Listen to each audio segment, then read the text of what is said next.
बंदी छोड़ सतगुरु रामपाल जी परमेश्वर जी की जय हो। परम पिता परमात्मा सारी सृष्टि के रचनहार, कुल मालिक, असंख्य ब्रह्मांडों के स्वामी, जगत गुरु, तीनों लोकों में प्रवेश करके सबका धारण पोषण करने वाले, राजाधिराज, आत्माधार, नाथों के नाथ, देवों के देव, महादेव, सर्वेश्वर, महेश्वर, मृत्युंजय, अजरो अमर, आदि अनादि, सनातनी प्रभु, जगत पिता जगदीश्वर, श्री श्री 1008 की उपाधि के वास्तविक अधिकारी, अकाल मूरत शब्द स्वरूपी राम वासुदेव, सर्वगतम ब्रह्म, परम पूज्य, प्रथम पूज्य, परम संत, परम पुरुष, परम धनी, परम दयालु, सत्य कबीर, हक्का कबीर, अल्लाहु कबीर, अल्लाहु अकबर, बाखबर, अल्लाह ताला, जगत के तारणहार, जगत के मुक्तिदाता, जगत के जगन्नाथ, हारे के सहारे, हिंदुओं के राम, मुसलमानों के अल्लाह, सिखों के वाहिगुरु, ईसाइयों के मसीह, दया के सागर दयानिधि, करुणा के सागर करुणानिधि, स्वयंभू परिभू, संकट मोचन, कष्ट हरण, मंगल करण, दुख भंजन, अविगत कबीर, निर्विकार निर्विषम परमात्मा, अलय अलेख सतगुरु, आदि अनादि सतगुरु, असली मर्यादा पुरुषोत्तम, असली राम, असली कृष्ण, असली घनश्याम, असली मुरारी, राजाओं के राजा, महाराजाओं के महाराजा, शहंशाहों के शहंशाह, सम्राटों के सम्राट, भगवानों के भगवान, अल्लाहों के अल्लाह, प्रभुओं के प्रभु, मसीहाओं के मसीह, सच्चे वाहिगुरु, बाबाओं के बाबा, पीरों के पीर, सेठों के सेठ, जगत सेठ, सावड़सा सेठ, सर्वगुण संपन्न, अनंत कोटि कलाओं के स्वामी, अनंत कोटि ब्रह्मांडों के नायक, योगियों में महायोगी, ध्यानियों में महाध्यानी, सिद्धों में परम सिद्ध, ज्ञानियों में तत्व ज्ञानी, ब्रह्म ज्ञानी, महाज्ञानी, परम ज्ञानी, सर्वश्रेष्ठ ज्ञानी, विज्ञानी, युवा कबीर, समरथ कबीर, असमवात, अमित ओझा, सच्चे रहनुमा, करीम अल्लाह, सुभान अल्लाह, दुनिया के अंतिम पैगंबर, 8 सितंबर 1951 से गांव धनाना, जिला सोनीपत, हरियाणा, भारतवर्ष की पावन भूमि पे प्रकट रियल कल की भगवान श्री नारायण साकार हरि, श्री बाबा साहेब, नूर अनंत परमात्मा, सच्चे दरवेश, सच्चे बाखबर, संत श्रोमणी सतगुरु रामपाल जी परमेश्वर जी के चरण कमल में आप और हम सभी भाई बहनों का अनंत कोटि दंडवत प्रणाम। सत्साई भाई और बहनों, बहुत बड़ी दया, बहुत बड़ी मेहर पूज्य गुरुदेव भगवान की, परमेश्वर रामपाल जी की, जिनके शुभ आशीर्वाद से, विशेष आशीर्वाद से, उन्हीं के सत्संगों के संग्रह के ऊपर बन चुकी पवित्र आध्यात्मिक पुस्तक कबीर बड़ा या कृष्ण के ऊपर वीडियो बनाने की श्रृंखला जारी है। इसी श्रृंखला में आज हमारा ये 26वें नंबर का वीडियो है। इस पवित्र पुस्तक कबीर बड़ा या कृष्ण के प्रत्येक वीडियो से विशेषकर हिंदू समाज से जुड़े भाई बहनों को अध्यात्म के विषय में, भक्ति और भगवान के विषय में बहुत कुछ जानने और समझने को मिल रहा है। भाई और बहनों, वर्तमान में इस पवित्र पुस्तक पर हमारा जो टॉपिक चल रहा है वो है जनता की अदालत। जनता की अदालत में जज खुद जनता को बनाया गया है, क्योंकि जनता शिक्षित है, एजुकेटेड है, अपनी आंखों से अपने ही धर्म ग्रंथों में लिखी हुई सच्चाई को सुनकर, देखकर, पढ़कर भली भांति निर्णय कर सकती है। मुद्दा क्या चल रहा है? कबीर बड़ा या कृष्ण, यानी सुप्रीम गॉड कौन है, सर्वशक्तिमान प्रभु कौन है। हिंदू धर्म के तमाम धर्मगुरु आचार्य शंकराचार्य जो जनता की अदालत में श्री कृष्ण उर्फ विष्णु जी की तरफ से उनके वकील बनकर खड़े हैं, उनका दावा है कि हमारे हिंदू धर्म ग्रंथों में, वेदों में, गीता में, पुराणों में श्री कृष्ण उर्फ विष्णु जी को परम शक्ति कहा गया है। ये अजरो अमर हैं, अविनाशी हैं, इनके कोई माता पिता नहीं है और इन्हीं की भक्ति से मुक्ति संभव है। तो दूसरी तरफ कबीर जी के वकील सतगुरु रामपाल जी ने उन्हीं हिंदू धर्म ग्रंथों का, वेदों का, गीता जी का, पुराणों का हवाला देकर जनता की अदालत में प्रत्यक्ष प्रमाण दिखाकर ये साबित कर दिया कि श्री कृष्ण उर्फ विष्णु ये नाशवान भगवान हैं। इनका जन्म होता है, इनकी मृत्यु होती है, इनकी माँ का नाम दुर्गा है, इनके पिता का नाम काल ब्रह्म है और इनकी भक्ति से मुक्ति संभव नहीं है। क्योंकि अभी तक तो श्री कृष्ण उर्फ विष्णु की खुद की मुक्ति नहीं है, तो भला इनकी पूजा करने वालों की मुक्ति कैसे संभव हो जाएगी। अब भाइयों और बहनों, ये तमाम बातें जो जनता की अदालत में सतगुरु रामपाल जी की तरफ से हिंदू धर्म ग्रंथों को दिखा दिखा कर रखी जा रही हैं, उन्हें देखने के बाद जनता की धीरे धीरे आंखें खुलने लगी हैं। जनता विचार करने लगी है कि हमारे धर्म गुरु हमारे ही धर्म ग्रंथों में लिखी सच्चाई हमें नहीं बता पाए। कारण तत्व ज्ञान का अभाव, क्योंकि तत्वदर्शी संत के बिना आप कभी भी अध्यात्म को नहीं समझ सकते। गीता अध्याय 4 श्लोक 34 में गीता ज्ञानदाता खुद अर्जुन को कह रहा है कि अर्जुन, अगर तुझे पूर्ण परमात्मा की भक्ति करनी है, तुझे सदा सदा के लिए जन्म और मृत्यु से अपना पीछा छुड़वाना है, तो किसी तत्वदर्शी संत की शरण में चला जा। वो तत्वदर्शी संत ही तुझे परमात्मा के मार्ग की जानकारी देगा। इससे सिद्ध है कि पवित्र गीता जी में भी वो कंप्लीट ज्ञान नहीं है, क्योंकि गीता खुद आगे का ज्ञान लेने के लिए, पूर्ण ज्ञान लेने के लिए तत्वदर्शी संत की शरण में जाने का आदेश दे रही है। तो हिंदू समाज की धीरे धीरे आंखें खुल रही हैं और जनता की अदालत में जनता अब सतगुरु रामपाल जी से अध्यात्म में रुचि लेते हुए अध्यात्म के विषय में तरह तरह के सवाल कर रही है। जो सवाल उनके दिलो दिमाग में गूंज रहे थे, परंतु जवाब नहीं मिल पा रहा था, अब उन्हें अपने प्रत्येक सवाल का प्रमाणित जवाब मिल रहा है और शास्त्रों से आंखों से देखकर उनको संतुष्टि भी हो रही है। तो इसी कड़ी में जब जनता सतगुरु रामपाल जी से अध्यात्म के विषय में और अधिक जानने लगी कि हमें कबीर जी की भक्ति अपनाने से पहले क्या इन देवी देवताओं की भक्ति छोड़नी पड़ेगी, क्या हमें उन परंपरागत पूजाओं को त्यागना पड़ेगा यदि हमने कबीर जी की शास्त्र अनुकूल भक्ति करनी है। तो सतगुरु रामपाल जी ने कहा कि हाँ, आपने बिल्कुल शास्त्र विरुद्ध साधना को त्यागना पड़ेगा। और भोली भाली जनता को आदरणीय धर्मदास जी की कथा सुनाकर सतगुरु रामपाल जी अध्यात्म के विषय में बता रहे हैं कि किस प्रकार से 650 साल पहले मथुरा में कबीर परमात्मा एक जिंदा साधु के वेश में आदरणीय धर्मदास जी को मिले, उन्हें गीता जी का यथार्थ ज्ञान समझाया, वेदों के यथार्थ ज्ञान से परिचित कराया और किस प्रकार से धर्मदास जी धीरे धीरे शास्त्र विरुद्ध साधना को त्याग कर शास्त्र अनुकूल साधना करने लगे। तो इसी कड़ी में हम आगे बढ़ते हैं। आदरणीय धर्मदास जी कबीर परमेश्वर जी से, जो कि जिंदा बाबा के रूप में थे, उनसे तरह तरह के सवाल कर रहे हैं और परमात्मा जी उनको जवाब दे रहे हैं। व्रत करना गीता अनुसार कैसा है? परमेश्वर यानी जिंदा साधु के रूप में बोले कि हे धर्मदास, आप एकादशी का व्रत करते हो।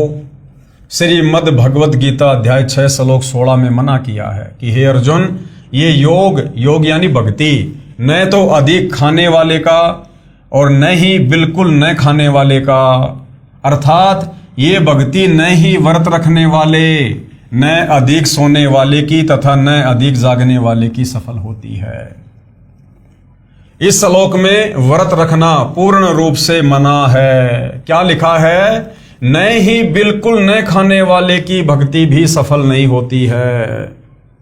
अर्थात बिल्कुल ना खाना, इसका मतलब व्रत करना।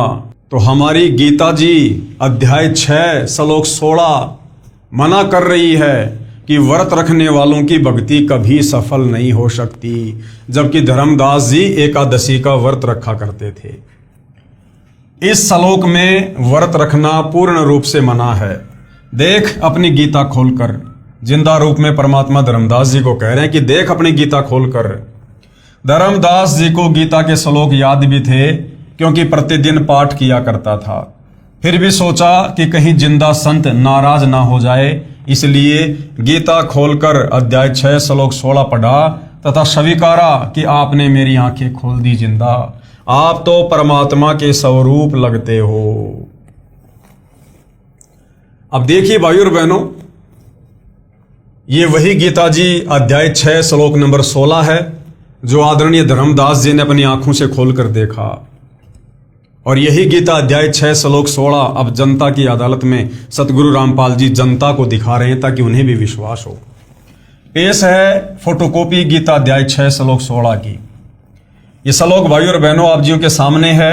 न अति अश्नत है तू योग है अस्ति न च एकांतम ऐन सतः न च अति सौपनशीलस्य जागृत न एवं च अर्जुन। इसका यहां पर हिंदी अनुवाद किया हुआ है। हे अर्जुन, यह योग, योग यानी भक्ति, न तो बहुत खाने वाले का, यानी जो बहुत ज्यादा खाना खाता है, बार बार खाता है, पेट भरा भरा रहता है, ज्यादा अन्न खाने से वासना प्रबल होती है, नींद आती है, आलस्य आता है। तो ये जो भक्ति है, जो योग है, जो मुक्ति का जो मार्ग है, शास्त्र अनुकूल साधना है, बहुत ज्यादा भोजन खाने वाले की भी सफल नहीं होती है। और न बिल्कुल न खाने वाले का, और जो बिल्कुल भोजन नहीं करता यानी जो व्रत करता है, उसकी भी भक्ति सफल नहीं होती। व्रत रखना यानी बिल्कुल भी ना खाना, बिल्कुल भी खाना नहीं खाएंगे तो क्या होगा, हमारा शरीर अंदर से बार बार भोजन की डिमांड करेगा। हमें भक्ति से ज्यादा हमें भोजन याद आएगा। सत्संग सुनने बैठेंगे, बार बार अंदर से भूख जागृत होगी, तो हम ना सत्संग सुन सकते, ना बैठकर शांति से ध्यान से मंत्र कर सकते, ना अन्य कोई भक्ति कर्म कर सकते, यदि हमारा पेट बिल्कुल खाली रहेगा तो। इसलिए हमें संयम के साथ में ये भक्ति करनी है, बिल्कुल संयमित होके, ना ज्यादा खाना ना कम खाना, जितनी शरीर की आवश्यकता है उतना खाना। और न बिल्कुल न खाने वाले का तथा न बहुत शयन करने स्वभाव वाले का, और जो बहुत ज्यादा सोता है उसकी भी कभी भक्ति सफल नहीं हो सकती। और न सदा जागने वाले का ही सिद्ध होता है, और जो हमेशा जाग जाग के भक्ति करता है, सोता ही नहीं है, रातों को जागता रहता है, उसकी भी भक्ति सफल नहीं होती है। ये फोटोकॉपी गीता अध्याय 6 श्लोक 16 की है। गीता प्रेस गोरखपुर से प्रकाशित तथा श्री जय दयाल गोविंदका द्वारा अनुवादित है। इसमें स्पष्ट कहा है कि योग यानी साधना उनकी सफल नहीं होती जो बिल्कुल कुछ नहीं खाते यानी व्रत रखते हैं। श्राद्ध पिंडदान गीता अनुसार कैसा है? अब व्रत के विषय में तो पता चल गया कि गीता जी तो व्रत करने के लिए मना कर रही है। व्रत करने वाले कभी भी भक्ति सफल नहीं कर सकते, कभी भी उनकी मुक्ति नहीं हो सकती। अब आगे परमात्मा धर्मदास जी को समझा रहे हैं कि तुम जो ये श्राद्ध निकालते हो, जो पिंड दान करते हो, इन नादान धर्म गुरुओं के कहने पर जो तुम भूत पूजा कर रहे हो, ये गीता जी के अनुसार कैसी है? आप श्राद्ध व पिंडदान करते हो, गीता अध्याय 9 श्लोक 25 में स्पष्ट किया है कि भूत पूजने वाले भूतों को प्राप्त होंगे। ये जो श्राद्ध निकालते हैं, पिंड दान करते हैं, ये भूत पूजा में आता है। और गीता जी अध्याय 9 श्लोक 25 मना कर रहा है कि भूत पूजने वाले भूत बनेंगे, यानी अपने पूर्वजों के पास उस पितृ योनि में जाएंगे, भूत योनि में जाएंगे। आप श्राद्ध व पिंडदान करते हो, गीता अध्याय 9 श्लोक 25 में स्पष्ट किया है कि भूत पूजने वाले भूतों को प्राप्त होंगे। श्राद्ध करना, पिंडदान करना, ये भूत पूजा है, ये व्यर्थ की साधना है, गीता जी मना कर रही है। श्राद्ध पिंडदान के प्रति रुचि ऋषि का वेद मत। अब परमात्मा एक उदाहरण देकर, एक कथा सुनाकर धर्मदास जी को समझा रहे हैं।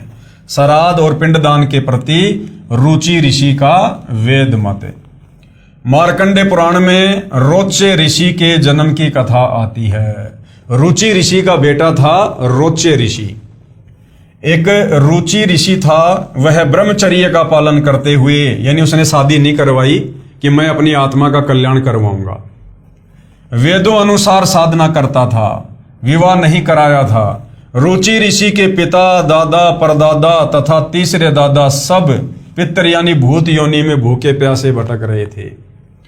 एक दिन उन चारों ने रुचि ऋषि को दर्शन दिए तथा कहा कि बेटा, आपने विवाह क्यों नहीं किया? विवाह करके हमारे श्राद्ध करना। रुचि ऋषि ने कहा कि हे पितामहो, वेद में इस श्राद्ध आदि कर्म को अविद्या कहा है। अविद्या यानी मूर्खों का कार्य, अर्थात मूर्खों का कार्य कहा है। फिर आप मुझे इस कर्म को करने को क्यों कह रहे हो? पितरों ने कहा कि ये बात बिल्कुल सत्य है कि श्राद्ध आदि कर्म को वेदों में अविद्या यानी मूर्खों का कार्य ही कहा है। एक तरफ तो हम अपने आप को हिंदू कहते हैं और वेदों को हिंदुओं का सर्वश्रेष्ठ ग्रंथ कहा जाता है, और हमारे वेद मना कर रहे हैं कि श्राद्ध नहीं करना चाहिए, ये पिंडदान वगैरह नहीं करने चाहिए, ये भूत पूजा है, प्रेत पूजा है, अंत में दुर्गति हो जाएगी। लेकिन हमारे नादान धर्म गुरु तत्व ज्ञान के अभाव में इन वेदों को ना समझकर, सदग्रंथों को ना समझकर हमारे से सदियों से शास्त्र विरुद्ध साधना करवाते रहे और हमारे पूर्वजों को भूत बनाकर छोड़ दिया, पितर बनाकर छोड़ दिया, और हमें भी वर्तमान में वो तमाम भक्ति विरुद्ध कर्म करवाकर, श्राद्ध निकलवाकर, पिंडदान करवाकर अपने पूर्वजों के पास उन भूत योनियों में भेजने की तैयारी कर रहे थे। फिर उन पितरों ने वेद विरुद्ध ज्ञान बताकर यानी अटपट करके रुचि ऋषि को भ्रमित कर दिया, क्योंकि मोह भी अज्ञान की जड़ है।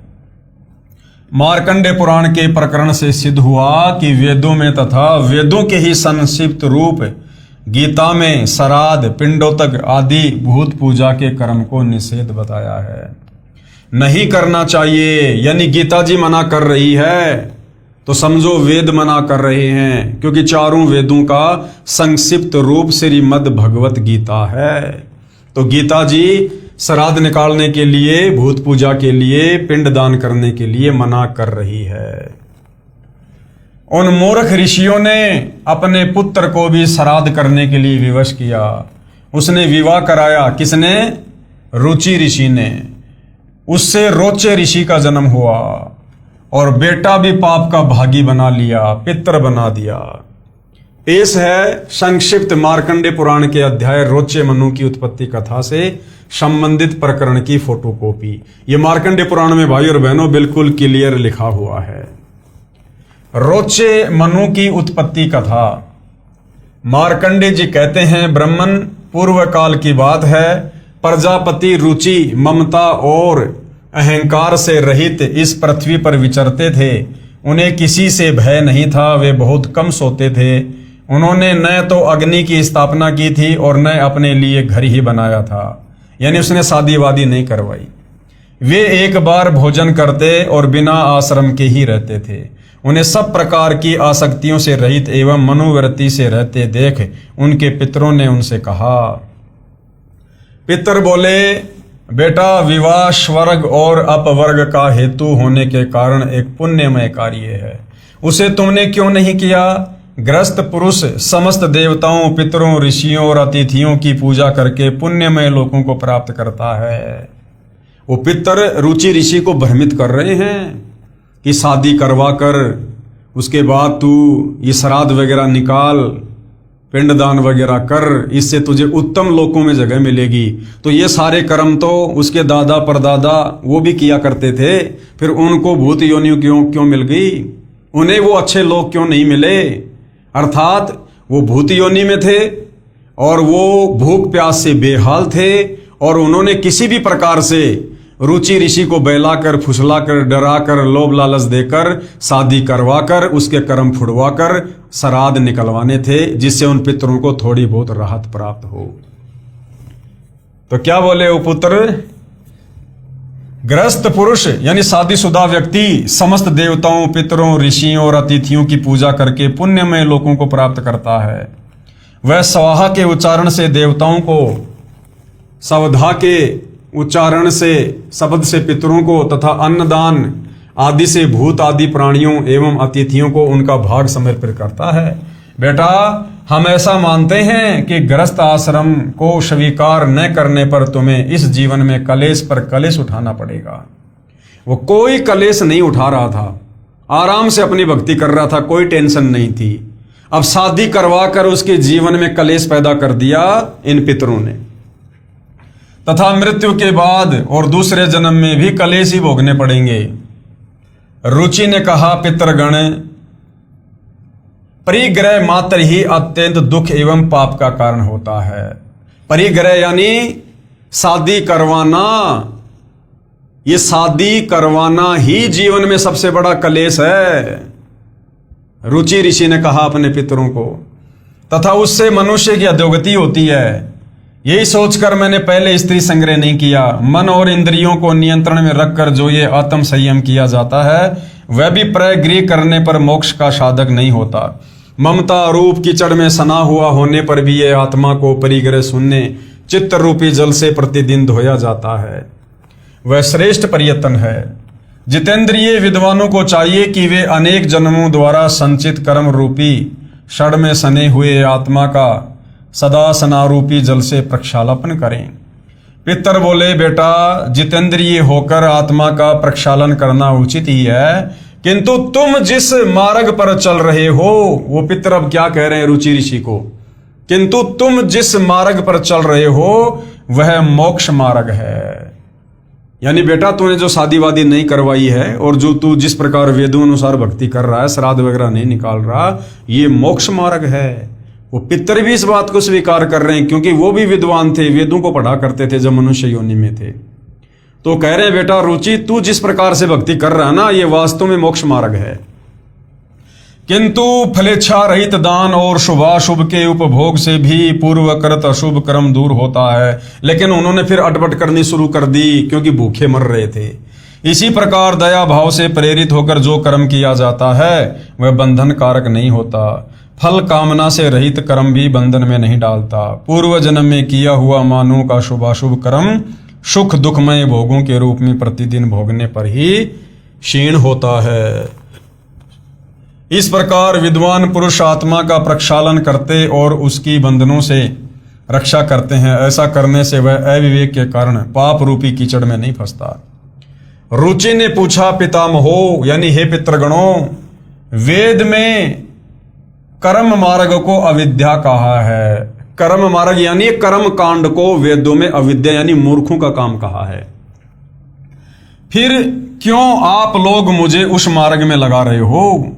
तो पितर क्या बोले, ये सत्य है कि कर्म को यानी पाखंड को अविद्या ही कहा गया है, इसमें तनिक भी मिथ्या नहीं है। फिर भी इतना तो निश्चित है कि उस विद्या की प्राप्ति में कर्म ही कारण है। विहित कर्म का पालन न करके जो अधम मनुष्य संयम करते हैं वह संयम अंत में मोक्ष की प्राप्ति नहीं कराता, अपितु अधोगति ले जाने वाला होता है। वत्स, तुम तो समझते हो कि मैं आत्मा का प्रक्षालन कर रहा हूं, यानी उसको डराना शुरू कर दिया, किंतु वास्तव में तुम शास्त्र विहित कर्मों के न करने के कारण पापों से दग्ध हो रहे हो। कर्म अविद्या होने पर भी विधि के पालन द्वारा सौदे हुए विष की भांति मनुष्यों का उपकार करने वाला ही होता है। इसके विपरीत वह विद्या भी विधि की अवहेलना से निश्चय ही हमारे बंधन का कारण बन जाती है। अतः बेटा तुम विधि पूर्वक स्त्री संग्रह करो यानी शादी करवाओ। ऐसा ना हो कि इस लोक का, यानी उसको डरा दिया बेचारे को और उसने शादी करवा ली और अंत में अपनी दुर्गति करवाई।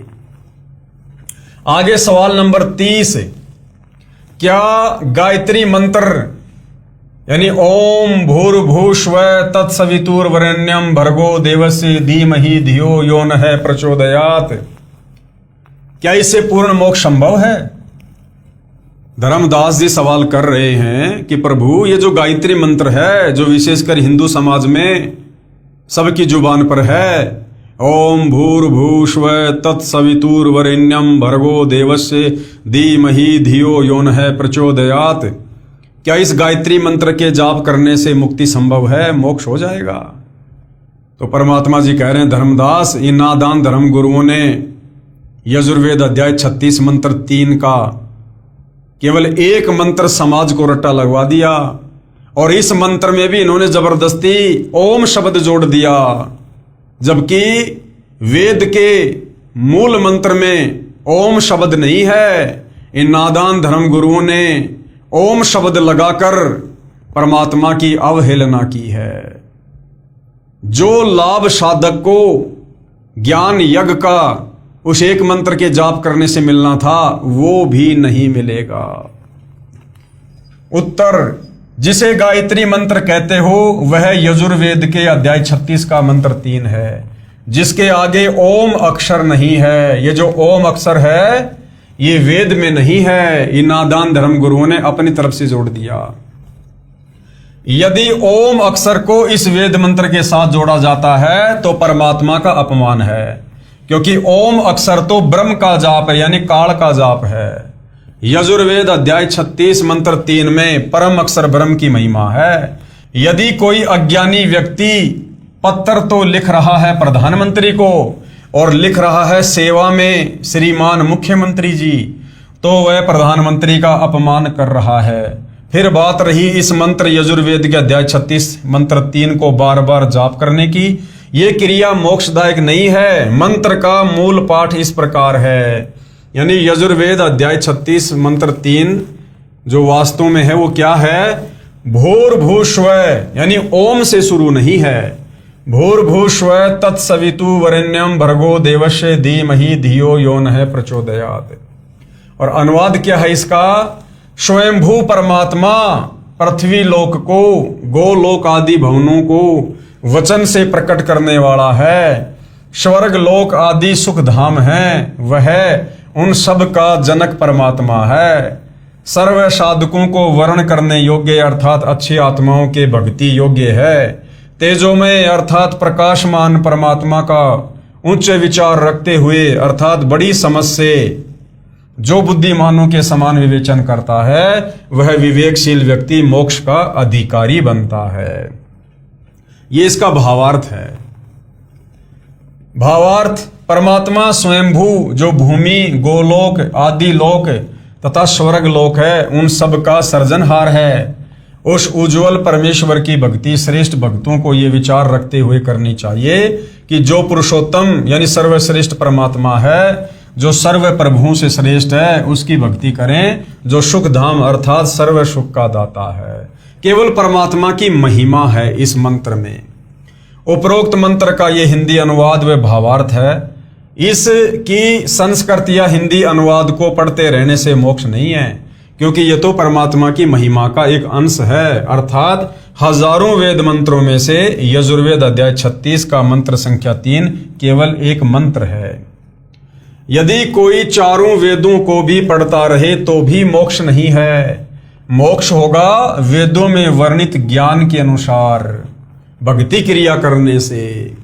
उदाहरण, बिजली की महिमा है कि बिजली अंधेरे को उजाले में बदल देती है। बिजली ट्यूबवेल चलाती है जिससे फसल की सिंचाई होती है। बिजली आटा पीसती है, आदि आदि बहुत से गुण बिजली के लिखे हैं। यदि कोई व्यक्ति प्रतिदिन बिजली के गुणों का पाठ करता रहे तो उसे बिजली का लाभ प्राप्त नहीं होगा। लाभ प्राप्त होगा बिजली का कनेक्शन लेने से। कनेक्शन कैसे प्राप्त हो सकता है? उस विधि को प्राप्त करके फिर बिजली के गुणों का लाभ प्राप्त हो सकता है। केवल बिजली की महिमा को गाने मात्र से नहीं, इसी प्रकार वेद मंत्रों में अर्थात श्रीमद् भगवत गीता जो चारों वेदों का सार है, उसमें मोक्ष प्राप्ति के लिए जो ज्ञान कहा है, उसके अनुसार आचरण करने से मोक्ष लाभ अर्थात परमेश्वर प्राप्ति होती है। आगे धर्मदास जी ने फिर परमात्मा जी से प्रश्न किया। प्रश्न धर्मदास जी का, हे जिंदा, मुझे तो ये भी ज्ञान नहीं है कि गीता में मोक्ष प्राप्ति का ज्ञान कौन सा है। मैंने गीता को पढ़ा है परंतु समझा नहीं। हमारे धर्म गुरुओं ने जो भक्ति बताई उसे श्रद्धा से करते आ रहे हैं। वर्षों से चला आ रहा भक्ति का शास्त्र विरुद्ध प्रचलन सर्व भक्तों को सत्य लग रहा है। क्या गीता में लिखी भक्ति विधि पर्याप्त है? तो परमेश्वर जी ने क्या जवाब दिया? उत्तर जिंदा बाबा का, गीता में केवल ब्रह्म स्तर की भक्ति विधि लिखी है, यानी केवल इस काल ब्रह्म ज्योति निरंजन तक की भक्ति है। पूर्ण मोक्ष के लिए परम अक्षर ब्रह्म की भक्ति करनी होगी। गीता में पूर्ण विधि नहीं है, केवल संकेत है। जैसे गीता अध्याय 17 श्लोक 23 में कहा है कि सच्चिदानंद घन ब्रह्म अर्थात परम अक्षर ब्रह्म की प्राप्ति के लिए ओम तत् सत इस मंत्र का निर्देश है। इसके सुमरण की विधि 3 प्रकार से है। इस मंत्र में ओम तो क्षर पुरुष अर्थात इस ब्रह्म का मंत्र तो स्पष्ट है, परंतु परब्रह्म अक्षर पुरुष का मंत्र तत् है, यानी सांकेतिक है, जो सांकेतिक है। उपदेशी को तत्वदर्शी संत बताएगा। यानी वर्तमान में सतगुरु रामपाल जी बताते हैं जो भगत सतनाम प्राप्त करता है। और तीसरा जो सत है ओम तत् सत में, ये मंत्र पूर्ण ब्रह्म यानी परम अक्षर ब्रह्म का है, ये भी सांकेतिक है। इसको भी तत्वदर्शी संत उपदेशी को बताता है। तत्वदर्शी संत के पास पूर्ण मोक्ष मार्ग होता है जो ना वेदों में है, ना गीता में, तथा ना पुराणों या अन्य उपनिषदों में। तत्व ज्ञान की सत्यता को प्रमाणित करने के लिए गीता तथा वेद सहयोगी हैं। जो भक्ति विधि वेद गीता में है वही तत्व ज्ञान में भी है। सूक्ष्म वेद अर्थात तत्व ज्ञान में वेदों तथा गीता वाली भक्ति विधि तो है ही, इससे भिन्न पूर्ण मोक्ष वाली साधना भी है। उदाहरण के लिए 10वीं कक्षा का पाठ्यक्रम गलत नहीं है परंतु अधूरा है। बीए एमए वाले पाठ्यक्रम में 10वीं वाला ज्ञान भी होता है, उससे आगे का भी होता है। यही दशा वेदों गीता तथा सूक्ष्म वेद के ज्ञान में अंतर की समझो। फिर धर्मदास जी ने आगे और प्रश्न किया, प्रश्न नंबर 32, गीता तथा वेदों में ये कहां प्रमाण है कि पूर्ण मोक्ष मार्ग तत्वदर्शी संत के पास ही होता है? वेदों व गीता में नहीं है। हे प्रभु जिंदा मेरी शंका का समाधान कीजिए। आपका ज्ञान हृदय को छूता है, सत्य भी है, परंतु विश्वास तो प्रत्यक्ष प्रमाण देखकर ही होता है। तो परमेश्वर जी ने उत्तर दिया, गीता अध्याय 4 श्लोक 25 से 30 में गीता ज्ञानदाता ने बताया है कि हे अर्जुन, सभी भगत अपनी साधना व भक्ति को पाप नाश करने वाली अर्थात मोक्षदायक जानकर ही करते हैं। यदि उनको ये निश्चय न हो कि तुम जो भक्ति कर रहे हो ये शास्त्र अनुकूल नहीं है तो वे साधना ही छोड़ देते।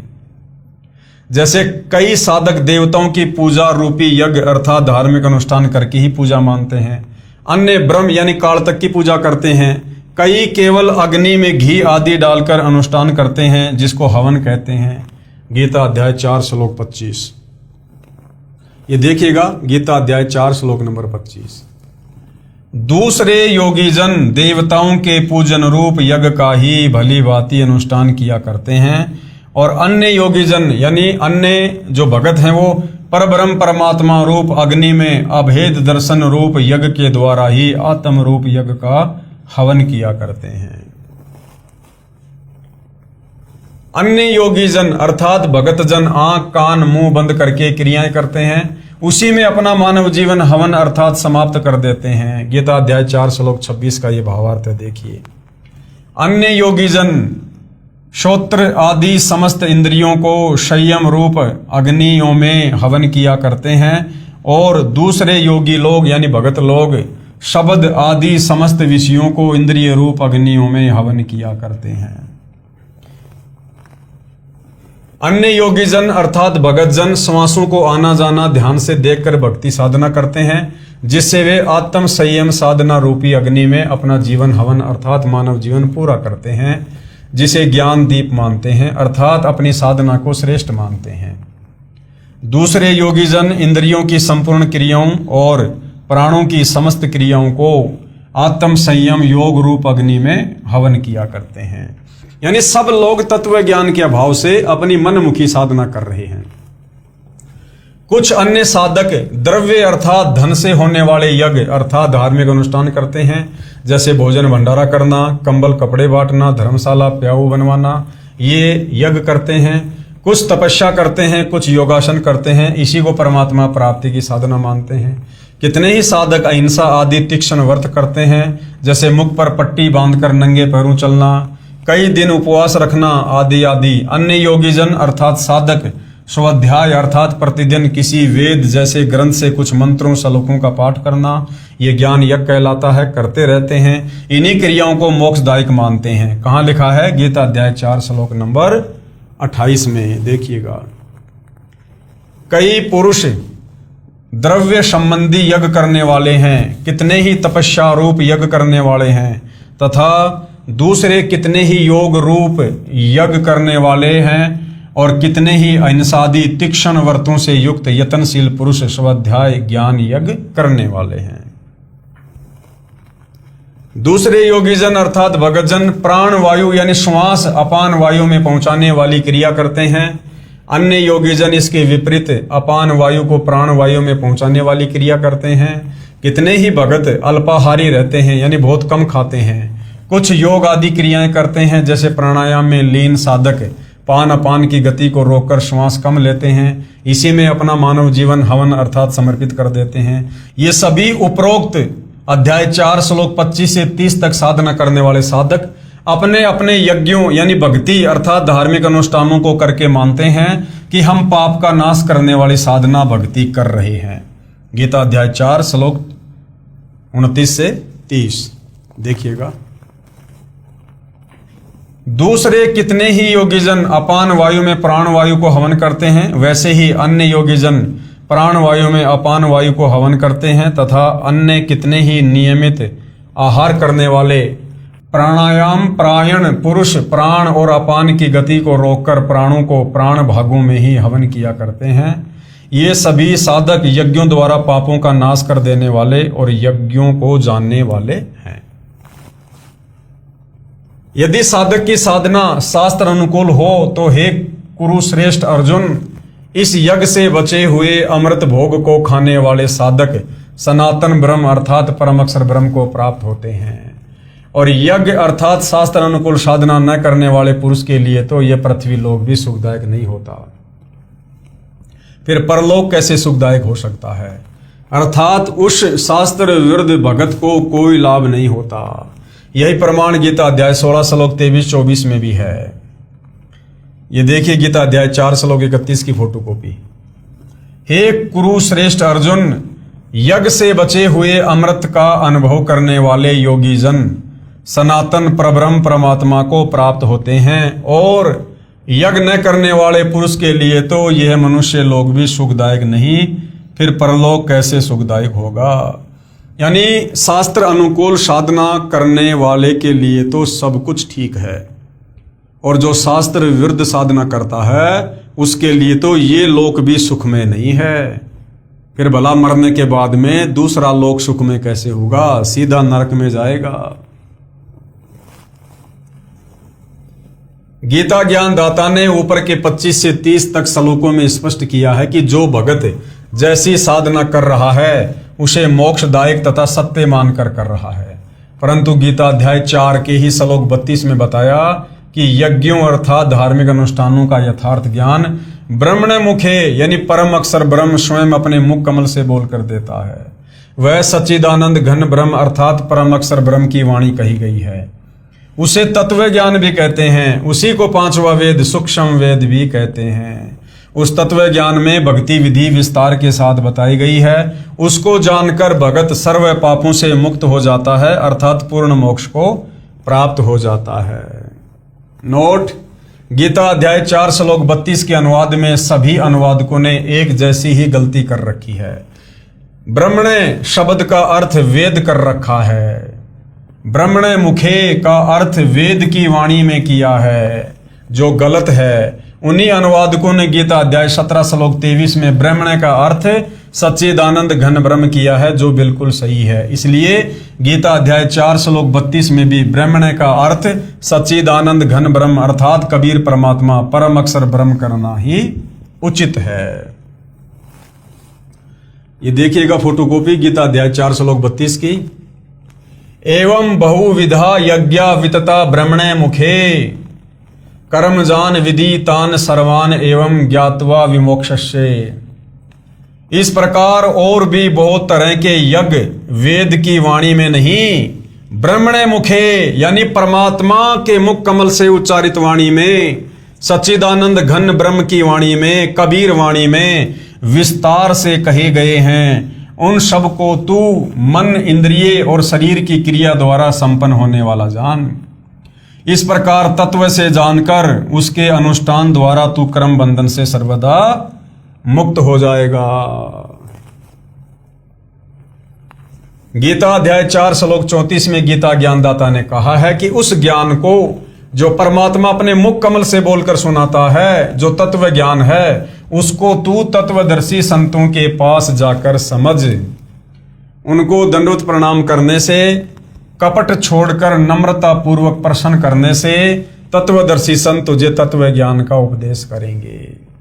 गीता अध्याय 4 श्लोक 34 की फोटोकॉपी। उस ज्ञान को तू तत्वदर्शी ज्ञानियों के पास जाकर समझ। गीता ज्ञानदाता कह रहा कि मुझे भी भैया वो कंप्लीट मोक्ष वाला ज्ञान नहीं है, सृष्टि रचना का ज्ञान नहीं है अर्जुन। उस ज्ञान के लिए तू किसी तत्वदर्शी संत की खोज कर, अर्थात ना तो कंप्लीट ज्ञान गीता ज्ञानदाता को और ना गीता जी में।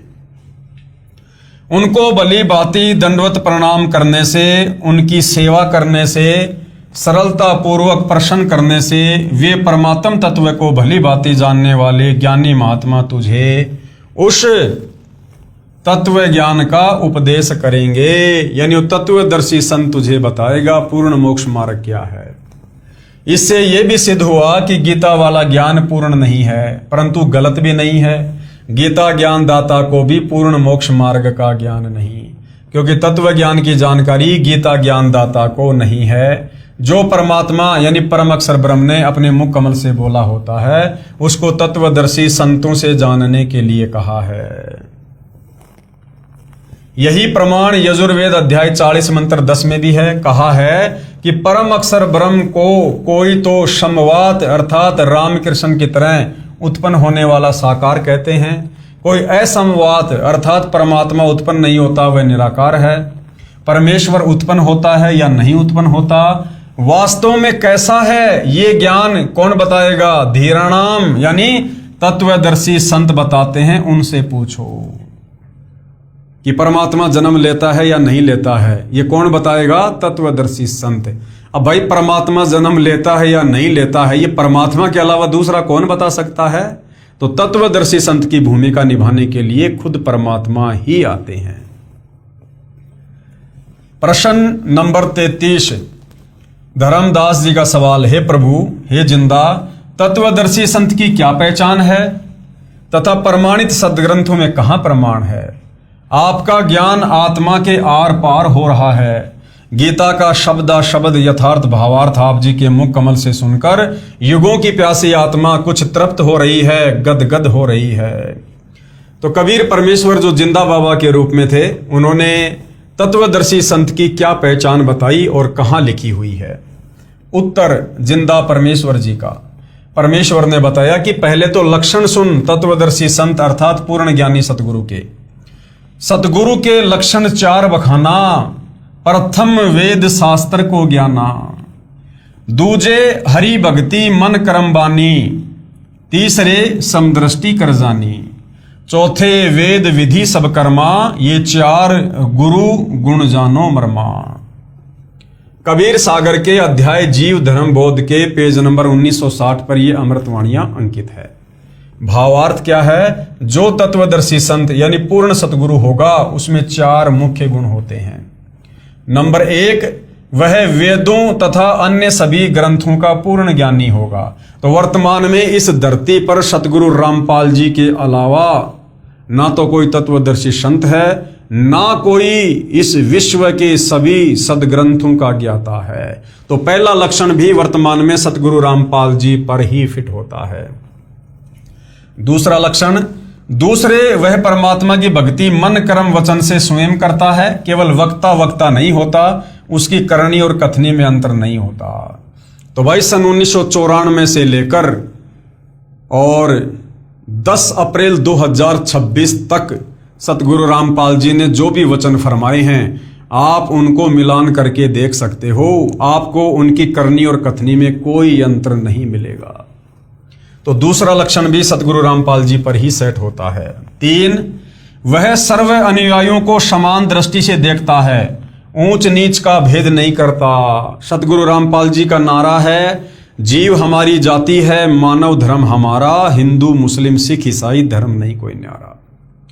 आज यदि सर्व समाज को समान रूप से समदृष्टि रूप से देखते हुए यदि कोई प्यार दे रहा है, यदि कोई ज्ञान दे रहा है, तो केवल एकमात्र सतगुरु रामपाल जी हैं। तो तीसरा लक्षण भी सतगुरु रामपाल जी पर ही सेट होता है। चौथा लक्षण क्या है? चौथे, वह सर्व भक्ति कर्म वेदों के अनुसार करता तथा करवाता है। आप शंकराचार्यों को देख लो, किसी भी हिंदू धर्मगुरु को देख लो, मुसलमान, जैनी, सिख, यहूदी, फारसी, मंगोली, किसी भी धर्म के धर्मगुरुओं को देख लो, वो अपने धर्म ग्रंथों के अनुसार भी भक्ति साधना अपने अपने समाज को नहीं करवा रहे हैं, शास्त्र विरुद्ध साधना ही करवा रहे हैं।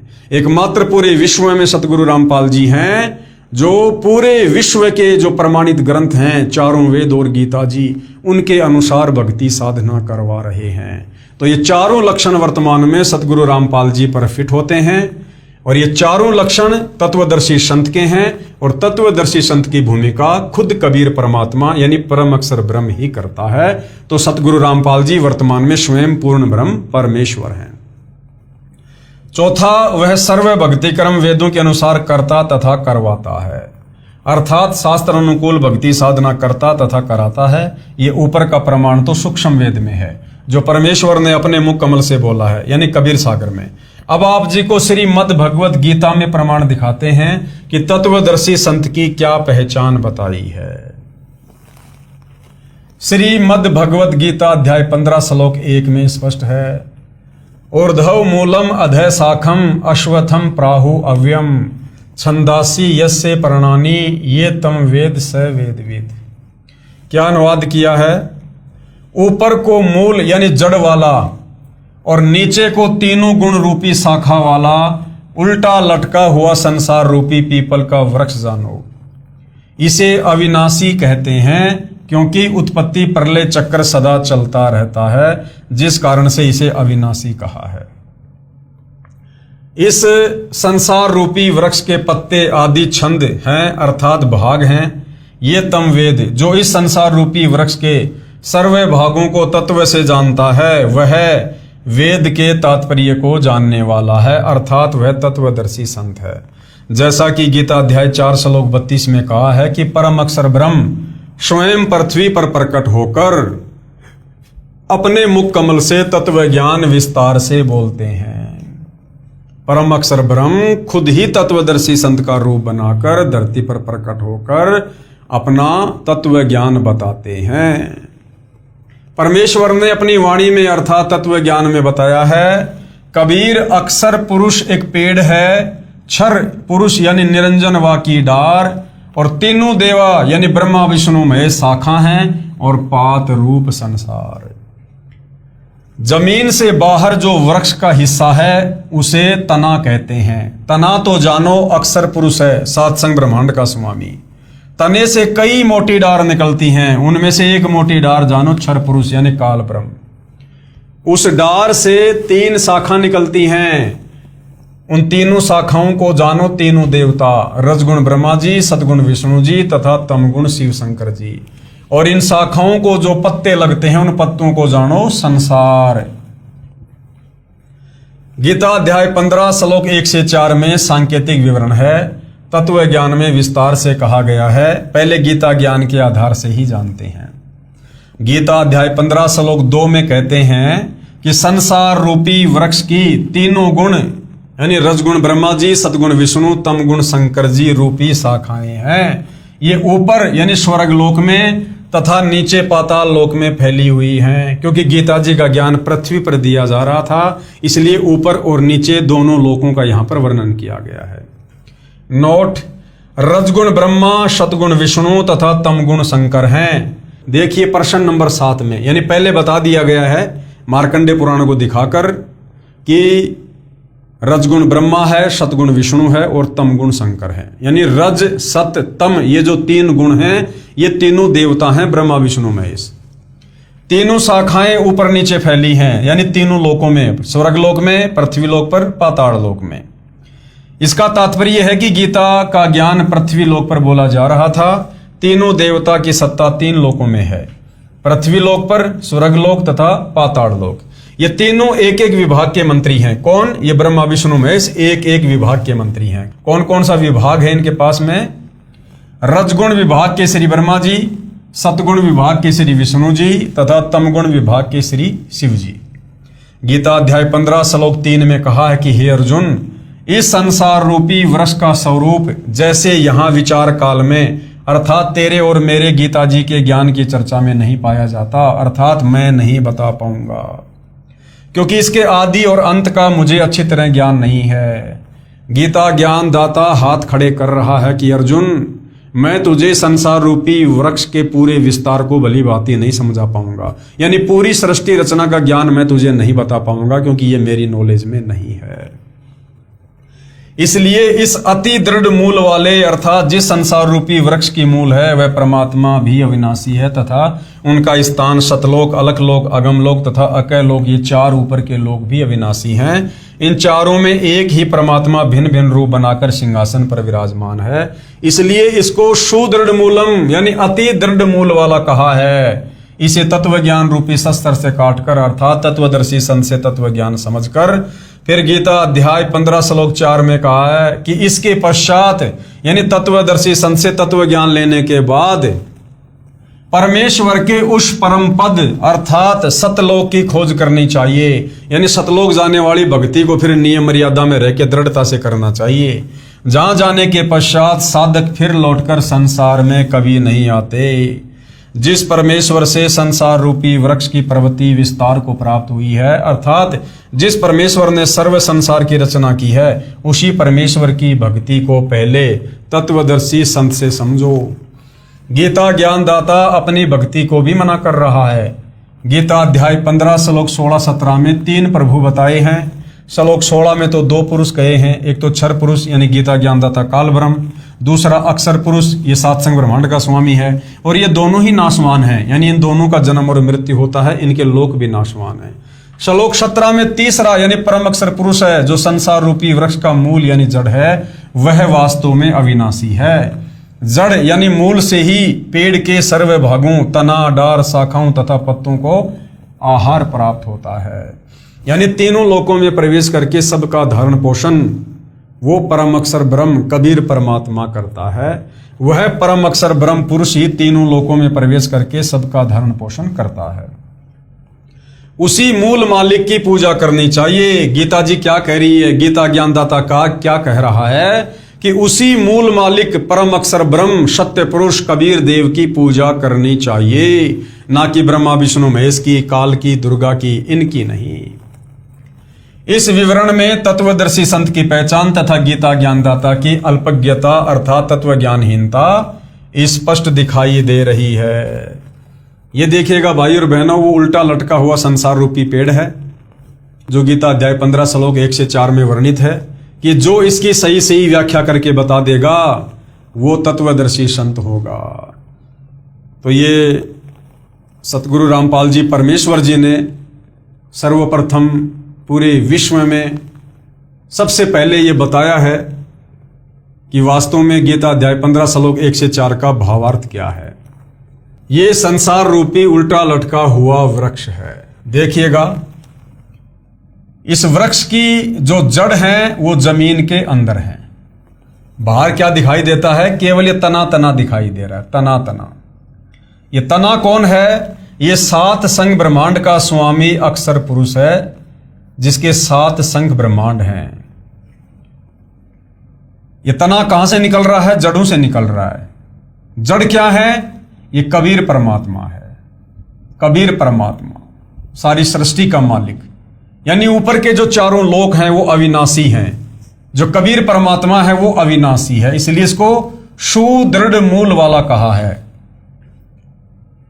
फिर ये अक्षर पुरुष है, 7 संग ब्रह्मांड का स्वामी, जो ये तना है। इस तने से फिर एक मोटी डार निकल रही है। ये मोटी डार ये कौन है, ये 21 ब्रह्मांड का स्वामी ज्योति निरंजन है, काल है, ये दुर्गा का पति। इस मोटी डार से फिर 3 शाखाएं निकल रही हैं। ये 3 शाखाएं क्या हैं, ये रजगुण ब्रह्मा है, सतगुण विष्णु है और तमगुण शंकर है। और शाखाओं के जो ये पत्ते लग रहे हैं ये कौन है, ये आप और हमारे जैसे आम प्राणी हैं, तीनों लोकों के प्राणी, स्वर्ग लोक के, पृथ्वी लोक के, पाताल लोक के। तो इस प्रकार से ये संसार रूपी वृक्ष है, यानी पूरी सृष्टि का मैप है ये, कि सबसे ऊपर 4 लोक हैं, अकैलोक, अगमलोक, अलकलोक और शतलोक, जो बिल्कुल अविनाशी हैं। जैसे पेड़ की जड़ जमीन के अंदर होती है, बिल्कुल नहीं हिलती, इसी प्रकार ऊपर के 4 लोक और उन लोकों का जो स्वामी है और उन लोकों में जो आत्मा रहती हैं वो सब अविनाशी हैं। उसके बाद ये अक्षर पुरुष है जिसके 7 संग ब्रह्मांड हैं। फिर उसके नीचे ये काल ब्रह्म है जिसके 21 ब्रह्मांड है। फिर काल ब्रह्म के नीचे उनके 3 पुत्र ब्रह्मा विष्णु महेश हैं, जो तीनों एक एक गुण से युक्त हैं। और इन तीनों पुत्रों के माध्यम से ये काल तीनों लोकों की सृष्टि को संचालित करवा रहा है। तो ये है संसार रूपी पेड़ का चित्र जो सतगुरु रामपाल जी ने बताया और समझाया। तो वास्तव में हमने भक्ति इस विधि से करनी चाहिए। कैसे करनी चाहिए? जैसे ये दिखाया गया यहां पर, हमने सर्वप्रथम जड़ की पूजा करनी चाहिए। जड़ कौन है? कबीर परमात्मा। और जब हम जड़ की पूजा करेंगे तो हमारे जो संस्कार बनेंगे धार्मिक यज्ञ करने से, मंत्र करने से, वो हमारे संस्कार कहां जाएंगे? इस अक्षर पुरुष के पास जाएंगे। यानी पेड़ की जड़ से खुराक कहां जाती है? पेड़ के तने में। फिर अक्षर पुरुष से हमारे संस्कार कहां जाएंगे? काल ब्रह्म के पास में। काल ब्रह्म से संस्कार जाएंगे ब्रह्मा विष्णु महेश के पास। और ये ब्रह्मा विष्णु महेश फिर ना चाहते हुए भी हमारे को सर्व लाभ देंगे। तो उत्तम विधि तो भक्ति की ये है। और हम लोगों ने क्या कर दिया? नादानी के चलते, तत्व ज्ञान के अभाव में, हमने मिट्टी में, गमले में पेड़ की टहनियों को डाल दिया। हमने जड़ कर दी ऊपर और टहनियों को हमने जमीन में गाड़ दिया। यानी हमने ब्रह्मा विष्णु महेश रूपी शाखाओं की पूजा शुरू कर दी। अब यदि कोई नादान व्यक्ति कहीं से कोई पौधा लाकर उसकी जड़ ऊपर करके और टहनियों को गमले में लगाएगा तो क्या पेड़ कभी फलेगा? कभी नहीं फलेगा, वो नष्ट हो जाएगा। तो हम नादानों ने तत्व ज्ञान के अभाव में हमारे नादान धर्मगुरुओं के कहने पर ब्रह्मा विष्णु महेश को पूर्ण परमात्मा मानकर भक्ति करनी शुरू कर दी, जिससे हमें भक्ति का कोई लाभ किसी प्रकार का नहीं हुआ। अब सतगुरु रामपाल जी ने आकर हमें बताया कि नादानों, अपनी भक्ति विधि को ठीक करो, सुधारो, विधि से चलो। और उन्होंने हमें शास्त्र अनुकूल साधना दी है।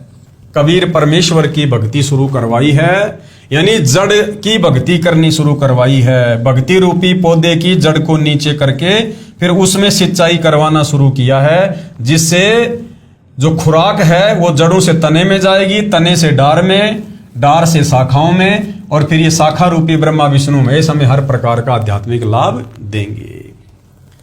तो ये जो उल्टे लटके हुए संसार रूपी वृक्ष की व्याख्या है, जिसका वर्णन गीता अध्याय 15 श्लोक 1 से 4 में है, ये विश्व में पहली बार सतगुरु रामपाल जी ने ही बताया है। अर्थात सतगुरु रामपाल जी पूर्ण तत्वदर्शी संत हैं। जिंदा बाबा का दूसरी बार अंतर्ध्यान होना। अब कबीर परमात्मा धर्मदास जी के सामने अचानक अंतर्ध्यान क्यों हुए? क्योंकि धर्मदास जी उस पुराने अज्ञान के चलते, जो अज्ञानी धर्मगुरुओं ने ब्रह्मा विष्णु महेश को पूर्ण परमात्मा बताकर उसकी रग रग में वो अज्ञान डाल रखा था, काल प्रेरणा से वो अज्ञान भी बीच बीच में अंगड़ाई ले रहा था। और जब धर्मदास कबीर परमेश्वर के ज्ञान को काटकर ब्रह्मा विष्णु महेश की वकालत करता, तो उस समय फिर परमात्मा समझ जाते कि भैया अब इसके घट में काल आके बैठ गया है, अब ये मेरी बात नहीं सुनेगा। तो परमात्मा फिर दूसरी बार धर्मदास जी की आंखों के सामने से अंतर्ध्यान हो गए। अब धर्मदास बड़ा व्याकुल हो गया। पहले वाली साधना करने का मन नहीं कर रहा, क्योंकि वो शास्त्र विरुद्ध, आगे की साधना भी मिली नहीं। धर्मदास बेचैन हो जाता है। और किस प्रकार फिर तीसरी बार उसे कबीर परमात्मा मिलते हैं, और जब तीसरी बार मिलते हैं तो आगे का क्या ज्ञान देते हैं, वो भाई और बहनों हम अगले एपिसोड में जानेंगे।